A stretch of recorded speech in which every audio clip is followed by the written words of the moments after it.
Il a peut-être l'impression qu'il va être ridiculisé devant les autres de perdre contre un YouTuber. Mais il faut savoir que avant de faire YouTube, j'ai déjà commencé le sport depuis un moment. Donc Greg, ne t'inquiète pas, la défaite contre moi ne sera pas honteuse pour toi.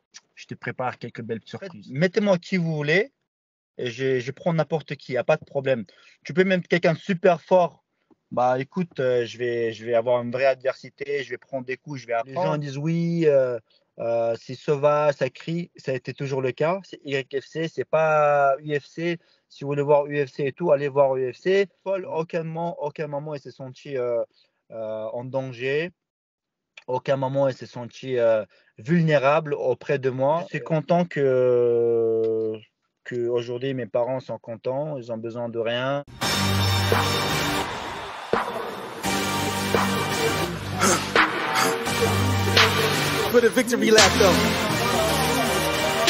Et bienvenue sur The Fight Club. Aujourd'hui, on a la chance d'avoir avec nous Ibrahim Tsetchouet, a.k.a. Ibra TV. Ibra, comment tu vas? Salut tout le monde, ça va très bien. Je sors justement de l'entraînement. Juste après l'entraînement, je me sens trop bien. Avant, on souffre et juste après, la délivrance. Exactement. Ibra, à 31 ans, tu as décidé de faire officiellement tes débuts en MMA. Qu'est-ce qui a motivé cette décision? Alors, il y a plusieurs raisons à ça.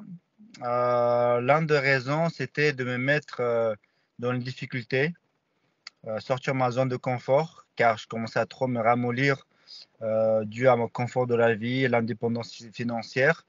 Donc, j'avais besoin d'un nouveau objectif pour lequel déjà je faisais du sport tous les jours, mais c'était vraiment sans vraiment objectif. Alors que là, j'ai un objectif devant moi. Premièrement. Deuxièmement, c'était aussi de me libérer un petit peu d'importance que je donnais au jugement des autres. Ça veut dire qu'on se construit une certaine image, les autres ils construisent une certaine image de vous, et on a peur d'aller sur le terrain dans la vraie vie, de peur d'anéantir cette image qu'on se construit de soi-même. Et de ce fait, petit à petit dans la vie, on est bloqué un petit peu et on ne fait pas vraiment ce qu'on a envie de faire. Et moi, j'avais envie de libérer de ça parce que j'avais cette peur de perdre devant tout le monde dans la cage et tout. J'en ai déjà fait des combats sur ma chaîne et tout, mais aujourd'hui, ça prend une autre ampleur, une autre dimension. Et du coup, j'avais envie de me libérer un petit peu aussi ce regard des autres et faire vraiment les choses en affrontant mes peurs. Et aussi, troisième raison, très belle opportunité offerte de la part de Hexagon. Et en fait, ça me met vraiment dans une atmosphère que j'aime bien. Je kiffe plus, par exemple, le camp d'entraînement que j'ai fait à Bayonne avec Tim Voirin, avec Mathieu, Benoît, tout ça, avec 2 entraînements par jour, avec une bonne discipline et tout, que les vacances que j'ai fait juste avant à Monaco ou juste après en Turquie, tu vois. Je me sens bien, c'est mon élément en fait. Dès que je suis dans l'entraînement, dans le dur, dans l'affrontement direct, je sais pas, je me sens bien, je me sens dans mon élément et je sens que c'est quelque chose que j'ai besoin. Mais sans un objectif, t'es pas automotivé. Quand tu sais que tu vas combattre et tout, bah là, tu as beaucoup plus de niaque, tu as beaucoup plus d'énergie et même des jours, tu n'as pas forcément envie de te donner à 110%, bah, tu sais que tu as un objectif et du coup, tu te surpasses, quoi. C'est intéressant parce que tu as évoqué le fait de sortir de ta zone de confort, dépasser certaines limites, te prouver certaines choses, d'arriver de ce moment de stress qui peut te galvaniser. Donc, c'est intéressant. Et pour tes débuts en MMA, tu as choisi l'organisation Hexagon MMA avec un contrat multi-fight. Est-ce que déjà c'est la seule organisation qui t'est approchée et pourquoi Hexagon MMA? Bien sûr que non, c'est pas la seule. Il y avait pas mal d'organisations, un petit peu tous, on va dire, hein, un petit peu tous. Il y avait certains plus ou moins sérieuses dans leurs propositions, plus ou moins intéressants. Et seul Hexagone a su répondre à mes exigences et on a trouvé un terrain d'entente de deux côtés en fait. Et c'est ce qui a fait qu'on a conclu. On a eu aussi on a une très bonne relation humaine. Le courant est passé très bien entre nous humainement et c'est quelque chose qui est important aussi. Je n'aime pas quelque chose un petit peu fourbe et aussi vicieux. Et avec Hexagone, il y avait ce côté humain que j'ai beaucoup apprécié. qui a joué aussi une part majeure dans cette signature. D'accord, ben, c'est intéressant parce que tu évoques l'aspect relationnel, le fait qu'on mette d'abord l'humain avant le sport et d'autres objectifs. Ton actualité, elle évoque beaucoup Greg MMA. Il y a déjà eu ce face-à-face en juin dernier, vous avez exprimé chacun vos ambitions. Qu'est-ce qui fait qu'aujourd'hui, Greg MMA, c'est un nom à cocher dans ton palmarès? Déjà, le fait que c'est quelqu'un sur les réseaux, un YouTuber aussi, qui a pas mal d'abonnés. Déjà, ça a éveillé une certaine curiosité de la part des gens qui vont venir nous voir affronter. Le deuxième fait qu'on a le même gabarit, on est dans la même catégorie. Il est dans les MMA depuis un moment, il est très fort et tout. Bah, naturellement, c'est un adversaire parfait pour moi, en sachant que moi, j'ai mes avantages, lui, il a ses avantages et il a une certaine notoriété qui fait que bah, ça pouvait que se faire avec lui. Donc, c'est un adversaire parfait pour, affronter. D'accord. Et justement, Greg, hier, dans sa dernière interview avec IS, il a évoqué Ibra, il a expliqué qu'aujourd'hui, il allait tout faire pour t'arracher la tête, que clairement, la boxe et l'expérience étaient de son côté et qu'il était pour lui hors de question de perdre face à un YouTuber. Qu'est-ce que tu as à répondre face à cette déclaration? Bah, ça m'étonne pas du tout il va pas dire je rentre dans la cage pour le caresser, hein. C'est un petit peu l'objectif de chaque combattant, de rentrer dans la cage et d'exploser la tête de l'autre. Bah, écoute, c'est vrai que lui, de sa carrière de mec de MMA, il a peut-être l'impression qu'il va être ridiculisé devant les autres de perdre contre un YouTuber. Mais il faut savoir que avant de faire YouTube, j'ai déjà commencé le sport depuis un moment. Donc, même quand il va perdre face à moi, ce ne sera pas forcément ridicule de ça pour lui parce que j'y m'entraîne énormément depuis longtemps. C'est pas comme si j'arrive là, un YouTuber. Donc voilà. Donc la défaite contre moi, ce ne sera pas honteuse pour lui. Donc il n'a pas à s'inquiéter pour ça. Il n'a pas à avoir honte de perdre face à moi. Je ne suis pas non plus un petit YouTuber qui arrive comme ça, qui veut faire juste un combat pour notoriété. Donc, Greg, ne t'inquiète pas, la défaite contre moi ne sera pas honteuse pour toi et on va faire une belle guerre. Enfin, en tout cas, j'espère que tu ne voudras pas éviter ou courir et tout, parce que je te prépare quelques belles surprises. Ah ben, c'est intéressant, au moins les choses sont dites. Et est-ce que tu dirais que toi, cette rivalité avec Greg, elle est née de par votre combat qui a eu en lutte, qui s'est soldé par une défaite pour toi, est-ce que tu dirais que au fil des années, ça a un petit peu grossi la chose? Non, pas forcément. Ça a sûrement contribué, c'est sûr, mais pas forcément. C'est surtout deux profils très intéressants, deux profils qui se ressemblent, de ce fait surtout qu'on est deux youtubeurs aujourd'hui quand même. Bien sûr. Juste Garrick, avant, il avait son côté, il avait son expérience dans le carrière MMA. Et aujourd'hui, c'est un youtubeur. Moi aussi, je fais vidéo de combat, lui aussi. Donc voilà, c'est surtout de ce côté-là. On a le même gabarit, on est même poids, on a presque même taille. Donc c'est plus pour ça que ce combat se fait naturellement, quoi. D'accord.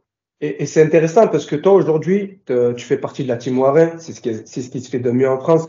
Tu es accompagné aussi par Sofiane Berdega, tu as Mathieu Leto, Benoît Sendini qui font également partie de ton équipe. Sur quoi tu axes ta préparation pour ton début en MMA? Alors, déjà, je m'améliore pour faire la symbiose entre l'entraînement de Sofiane Derdega, c'est-à-dire pied-point. Ensuite, Daniel Warren, il est là pour que j'applique, euh, pour que je fasse un mélange entre pied-point et la lutte, dans la lutte que j'ai pratiquée en étant plus jeune. En fait, vraiment, on va dire un peu tous les aspects pour voir un petit peu dans quoi j'ai une certaine facilité. Bah, en fait, j'ai tout à apprendre. Moi, je commençais MMA, on va dire, le pied-point, je commençais à peut-être 3 ans.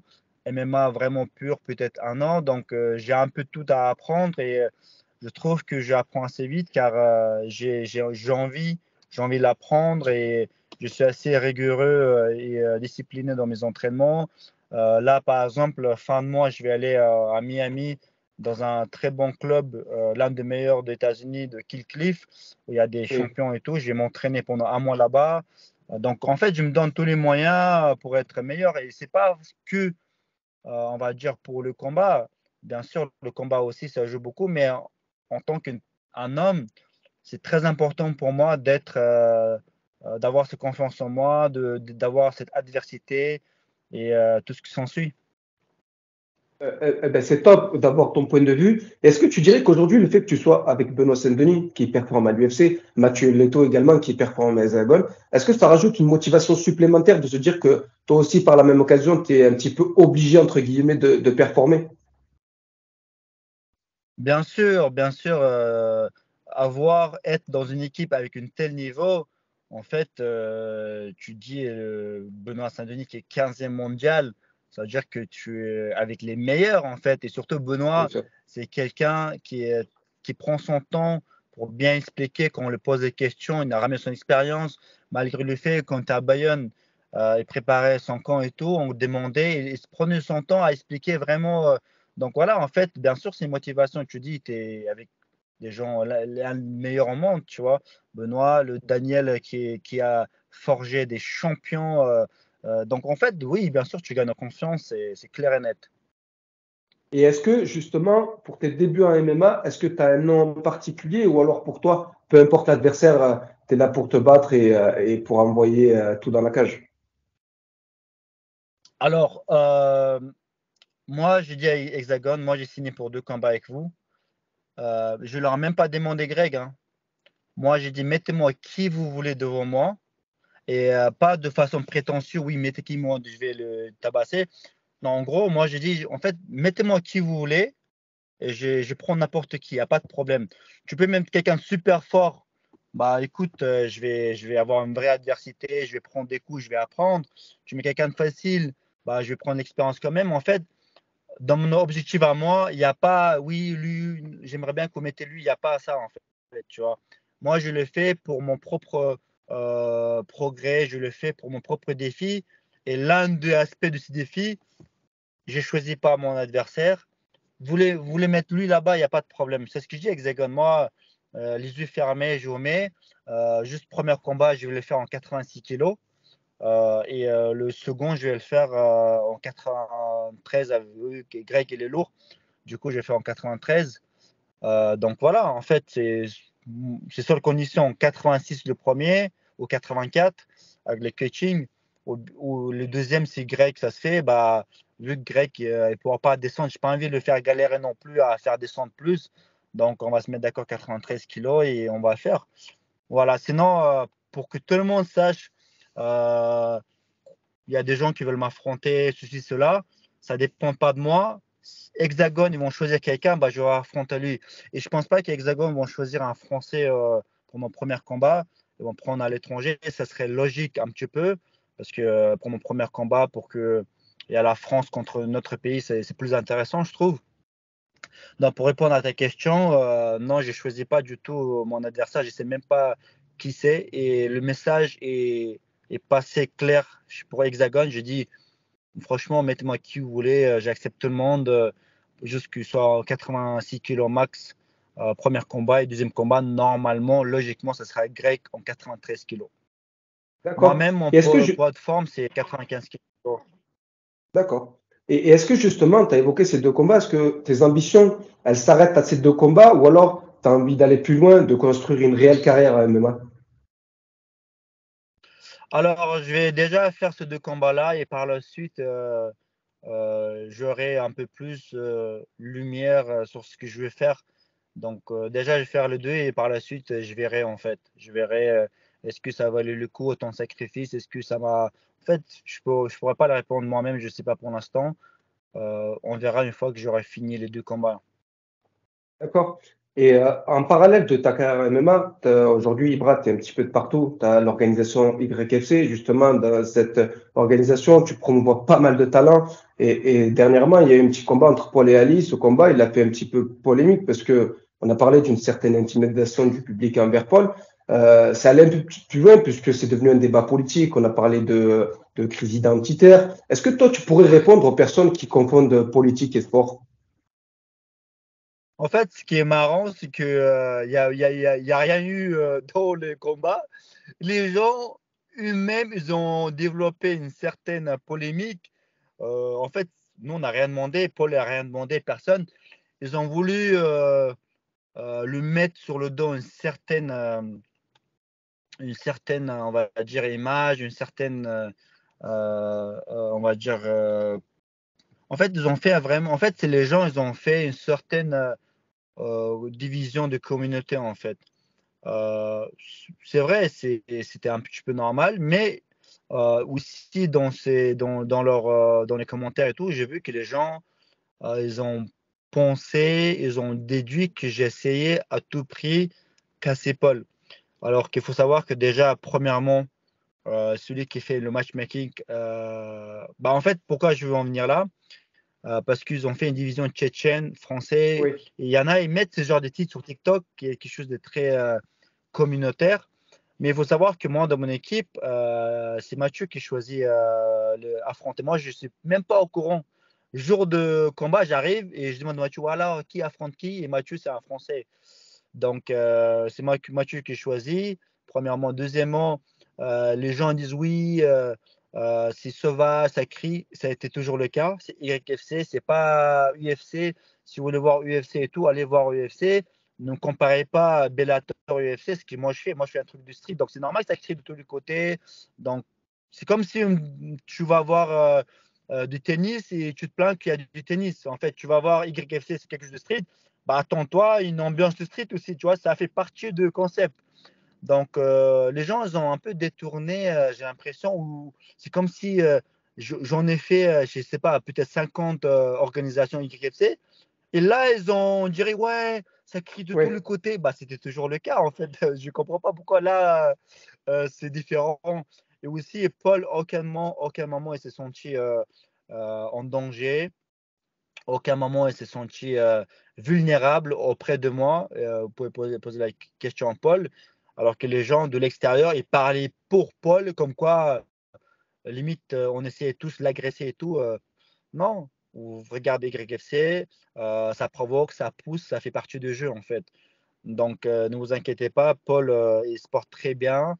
Et aujourd'hui, Paul, j'ai poussé un maximum pour le courage qu'il a eu de venir, de faire tout ce qu'il a fait. J'essaie aussi de le pousser au maximum devant les projecteurs et aujourd'hui, il vit de ça. Je suis très, très heureux que j'étais l'instrument de sa réussite. Donc voilà, donc aujourd'hui, Paul, je l'aide s'il a besoin, quoi que ce soit. Donc en fait, le fond est complètement différent, mais les gens, ils ont voulu s'approprier et diviser pour quelles que soient les raisons. Mais bon, pour moi, aujourd'hui, ce n'est pas très important. Avant, ça m'aurait Bien touché, mais sûr. aujourd'hui, je sais que malgré toi, malgré ce que tu veux, ils vont toujours détourner et 1000 personnes, 1000 avis différents, quoi. Donc, je ne m'attarde pas trop sur ce genre de choses. Tu as totalement raison. Et puis, c'est bien qu'on ait pu avoir ta réponse face à cette polémique qui, pour moi, était totalement exagérée. Aujourd'hui, Ibra, de tes débuts, quand tu faisais tes pranks, jusqu'à aujourd'hui, l'homme, le businessman que tu es devenu, de quoi tu es le plus fier?